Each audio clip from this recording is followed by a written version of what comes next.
लालू यादव ने जो माई समीकरण बनाया था, वो समीकरण जो है ना, वो तेजस्वी संभाल ही नहीं पाए। बोला इनके पास यादव नेता की शक्ल में तो रह गए, यादव जनता की शक्ल में इनके साथ नहीं है। मुसलमान सारी गलतियों के बावजूद नीतीश कुमार पे मुसलमानों ने ज्यादा भरोसा किया। मुसलमानों के साथ क्या कि मुसलमान जो है राजनीति नहीं, वो लटक राजनीति करते हैं। देखिए प्रशांत किशोर तो उछालने आए थे, बेचारे खुद भी उछल गए। नमस्कार, आदाब, सत श्री अकाल। मैं हूं मनोज नारायण सिंह और आप देख रहे हैं मंथन टुडे। बिहार विधानसभा चुनाव 2025 के दंगल का परिणाम सामने आ गया है।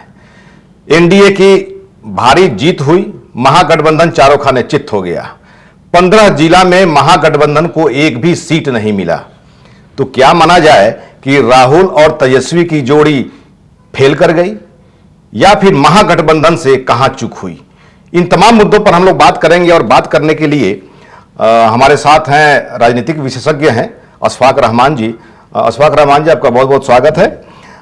सबसे पहले महागठबंधन के खस्ता होने का क्या कारण है? देखिए कारण उनको बाहर तलाश करने की जरूरत नहीं, उनका अपना ही कारण है। तेजस्वी यादव को यादव वर्ग ने एक्सेप्ट नहीं किया और लगभग 85% यादव एनडीए के साथ चले गए। अब रही उनका जो अपना लालू जी का बनाया हुआ माई समीकरण था, जो मुस्लिम था, तो मुसलमान भी तेजस्वी यादव के साथ शायद अच्छा ये नहीं रख पाए, लेकिन फिर भी लालू जी के अगर माई समीकरण देखा जाए तो 18-14 जो है 32% होता है। 32%। और उनका जो है वोट परसेंट अब की बार जो है 23% आया है। तो आप उसके कारण आप समझ लिए ना कि उसमें भी 60% मुस्लिम जो है वो इंटैक्ट आरजेडी के साथ रहा, बिना किसी शक के 60% रहा और 10 से 15% यादव ही इनके पास। बोला इनके पास यादव नेता की शक्ल में तो रह गए, यादव जनता की शक्ल में इनके साथ नहीं है। और अदर कास्ट जो कम्युनिटी थोड़ा बहुत 1%, 2%, 4% कर करके मिला करके इनके पास जो वोट मिला वो इनको यही मिला है। खुद यादव आप सोचिए ना कि लगभग, लेकिन फिर भी इन होल, चूंकि बिहार में भूमिहार के बाद अगर आप मान लीजिए तो सबसे ज्यादा राजनीतिक रूप से सजग प्रजाति कहा जाए या जाति कहिए आप, तो वो ये है कि यादव हैं। उनका प्रतिशत जो है पिछली बार मेरे ख्याल से लगभग 54-55 थे और एनडीए महागठबंधन सब से मिला के लगभग 90 उम्मीदवार होते थे। इस बार भी अच्छा, पहले हम लोग चर्चा कर लेते हैं कि आखिर माने पहले यादव की बात कर लेते हैं। हाँ। फिर आएंगे दूसरे टॉपिक पे। यादव वोट बैंक उनका डिस्पर्स क्यों कर गया, कैसे कर गया, इसका क्या कारण? नहीं, वो तो आप उनके पारिवारिक कारण, लोगों का विश्वास हट चुका था। अच्छा, तेज प्रताप जो है लगातार आरोप लगा रहे थे, जयचंद जो है आ गया है घर में, वो जो है हम लोग का, हाँ, वो शायद कुछ हद तक ये भी कहा जा सकता है। और यादवों में एक बात, ये भी बात बहुत तेजी से पनपी है। आप सोचिए, रामकृपाल यादव उनके बहुत नजदीकी थे, वो उनसे दूर हट गए। उनको लगने लगा कि साहब हर इसमें लालू यादव बेटा बेटी सबको छपरा से लड़ेंगे, फुलवारी से बड़ी बेटी, वहां से छोटी बेटी, वहां से महुआ, पहले परिवार, उसके पहले परिवार, फिर पत्नी मुख्यमंत्री की कुर्सी पे जाएंगे। तो यादवों को लगा कि हम लोगों को बाकी तो नहीं रखते हैं, हम लोगों को बहुत छांट कर रखते हैं। मुसलमानों को भी दूसरी तरफ ये लगा, और शायद इसी मामला को पीके ने काफी उछाल दिया। हाँ, देखिए प्रशांत किशोर तो उछालने आए थे, बेचारे खुद भी उछल गए।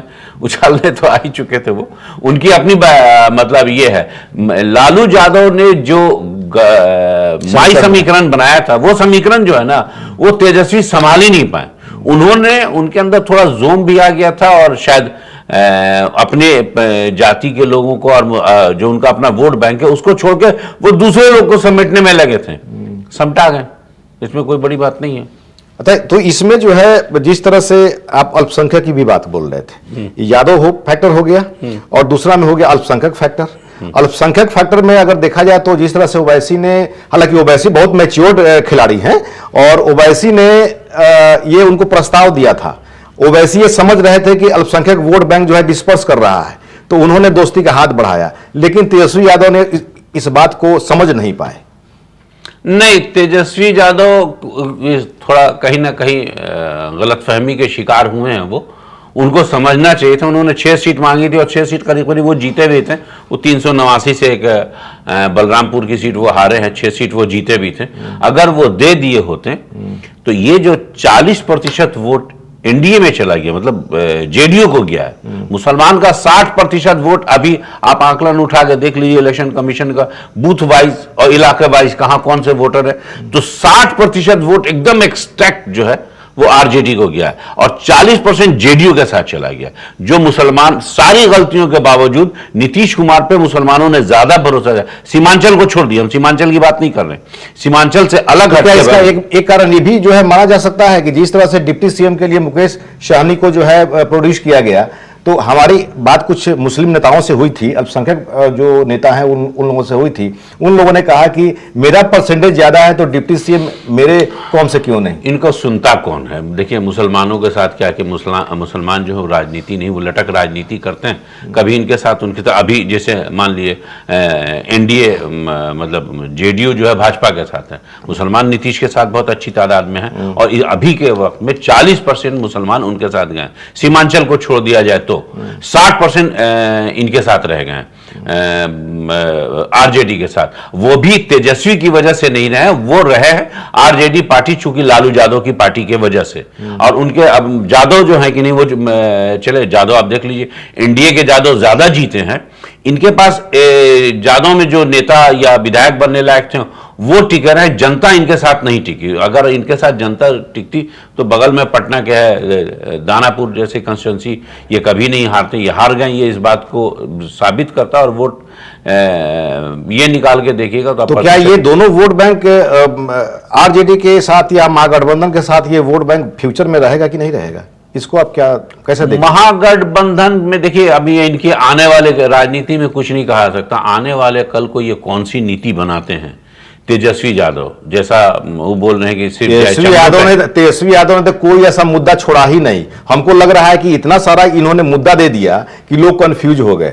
अब ये जो है अपने फादर का जो है लालू जी का जो था माई समीकरण, उसमें इन्होंने और बढ़ा दिया, माई बाप जो है उसका दायरा बढ़ा दिया, माई बाप कर दिया, लेकिन संभाल नहीं पाए। देखिए संभालने की स्थिति नहीं थी। पहले भी जो जीते थे वो तेजस्वी अपनी योग्यता से तो नहीं जीते थे, वो लालू यादव का एक भरम है। लालू यादव बहुत बिहार के लिए उन्होंने बहुत कुछ किया है, खास करके बैकवर्ड SC ST के लिए उन्होंने कहा, जो जागृति लाई है ना वो उन्होंने बहुत अच्छी लाई है। और उसी की सजा भी वो भुगत रहे हैं कि साहब इन लोगों ने इस कम्युनिटी को जागृत किया था, समझ गए। उसमें मुसलमान जो सबसे ज्यादा उपेक्षित था, कांग्रेस के प्रताड़ना से ये था, उसको इन्होंने अपने साथ मिला लो, तो इंटैक्ट 18% जो है वो इनके साथ मिल गया। लेकिन मुसलमानों को ये जो लालू यादव समेट कर रख सकें वो तेजस्वी यादव नहीं समेट सके। बहुत भरे मन से रहे और इनको टिकट देने में भी महागठबंधन में सीटों का एडजस्टमेंट में भी बहुत ज़्यादा ये हुआ कि साहब कांग्रेस के साथ ये सीट बटेगी वो सटेगी। और बहुत ज़्यादा इन लोगों का चर्चा हो गया कि साहब बहुत महंगी टिकट बिक रही है, इन लोगों की चर्चा बहुत ज़्यादा हो गई, कांग्रेस की टिकट बहुत। तो ये अल्पसंख्यक वोट बैंक जो है जेडीयू के साथ शिफ्ट करेगी, कांग्रेस में क्यों नहीं शिफ्ट? शायद उसकी वजह नीतीश पे ज्यादा भरोसा है। कांग्रेस के प्रति मुसलमान अभी उतना सजग नहीं हुआ है। और कांग्रेस का ये, चूंकि यहां पे मुसलमानों के दिमाग में एक बात तो साफ है कि भाई आरजेडी का पिछलग्गू है कांग्रेस। यहाँ पे राहुल गांधी की जो ओरिजिनल कांग्रेस है वो यहाँ नहीं है। यहाँ जितने भी आपको कांग्रेसी नेता मिलते हैं वो सब के सब वही करेंगे जो लालू यादव हाँ तो हाँ ना तो ना।